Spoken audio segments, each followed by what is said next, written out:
This portion of the news is brought to you by Inspiration Senior Living, where we provide affordable elegance to Pahrump area seniors. Give us a call at 751-2300 and make an appointment to tour our community. Prescription drugs represent a major healthcare expense, and the number of adults in the United States taking prescription medication is increasing. A new study examined trends in prescription drug use from 1999 to 2012 among U.S. adults. Catherine Dolph has more in this week's JAMA report. This health tip is brought to you by Desert View Hospital and Mountain Valley Physicians Group. Don't put your health on hold. We have time for you. Call us to schedule your appointment. 775-751-7100.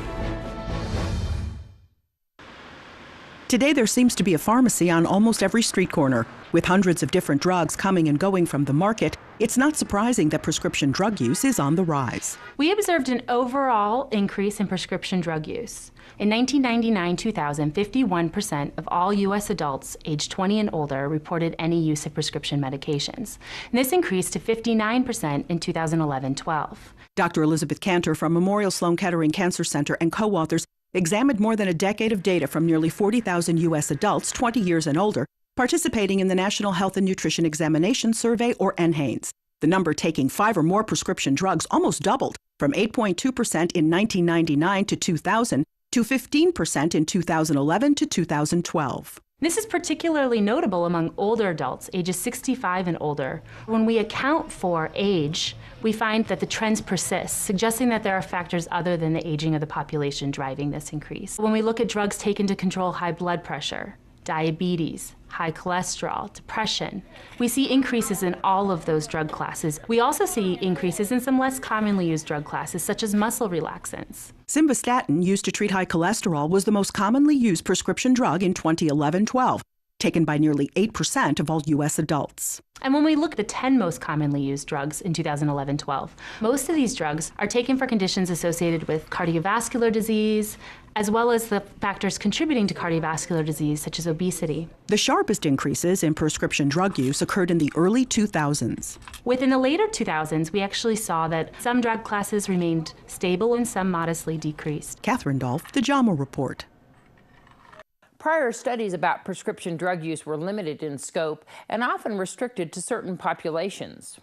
Nevada is planning to pay a bit more than it originally proposed for therapists who work with children with autism after parents complained the hourly rate was too low. State health officials announced today that they plan to reimburse providers $31.31 an hour for services provided by registered behavior technicians to children under Medicaid. That's up from the original proposed rate of $29.50, but well below the $40 rate that many parents requested. State officials say there are 113 registered behavioral technicians in Nevada. The technicians must have at least a high school diploma, 40 hours of training, and a certification. Parents said Nevada needed to pay better to attract enough therapists to the state. Next year is the first time the time-intensive autism therapy will be covered through Medicaid. Reporters Bonnie Penix and Alexandra Hondo attended the Soul Train Awards in Las Vegas Friday night. The Soul Train Awards returned to the Orleans Arena on Friday to rock Las Vegas with soulful musical inspiration. I'm Bonnie Penix on the red carpet at the 2015 Soul Train Awards. Celebrities and music industry finest are here to honor and celebrate R&B's most soulful artists. Soul Train itself is the epitome of what longevity is. And we've supported it, we've rocked with it for many, many years, and we're going to continue to rock with it for many years to come. That's why it was important for us to celebrate, not only Soul Train and give homage to Soul Train, but celebrate ourselves. Queen of Neo Soul, Erykah Badu, hosted the annual event, but the highest esteemed honor of the night, the Legend Award, went to legendary performer and songwriter Kenneth Babyface Edmonds for his extensive body of work, exceptional talent, and his music industry influence. What do you think about Babyface up for Legend Award? What are your thoughts on that? Well, Babyface has done a lot of contributions to our industry, mainstream music industry. He's a wonderful guy as well, and I think he's deserving of it, don't you? I do. Multi-talented Jill Scott would make history by receiving the first ever Lady of Soul Award for her unique and expansive contribution to soul music. And Bruno Mars won Song of the Year for Uptown Funk. Silento performed an impromptu version of Watch Me on the red carpet, which he's received a nomination for Best Dance Performance.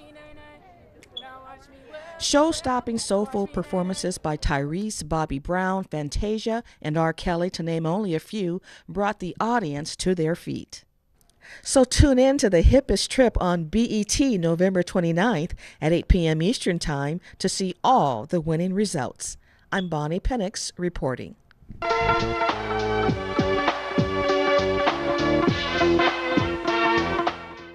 Thanks, Bonnie. Alexandra Hondo gives us a fashion report from the Soul Train red carpet. I'm Alexandra Hondo on the red carpet at the 2015 Soul Train Awards at the Orleans Arena in Las Vegas. Fashion on the Soul Train red carpet was through the roof. Even though black was the dominant theme, there was lots of glitz, sparkle, and color. Each person had a unique look with a different story behind it. Demetria wore a beautiful long purple side-cut dress with an elegant hood. She said her grandmother created it. Cowboy Troy dressed in cowboy attire, defining his stage name. Each outfit worn on the red carpet sparked the personality of the star wearing it. Fashion is a very significant part of any public outing, and it defines who you are without even having to say a word. I love your style. How would you describe your style? Different. Okay, I like it. Thank you. I'm Alexandria Hondo reporting with Under a Minute Fashion Wrap-Up. Thanks so much, Alexandria. Golden Entertainment has released its financial report from its first 2 months as a public company. The company is the result of a $341 million merger of Lakes Entertainment and Golden Gaming. They said its net income for the third quarter was $3 million or 16 cents per share. The figure reversed a $23.1 million net loss reported in the same quarter a year ago by Lakes Entertainment. Combined, Golden Entertainment said its net revenue for the quarter that ended in September 30th was $62.5 million. The quarter included 61 days of results from Golden Gaming. News 46 will return in just a moment.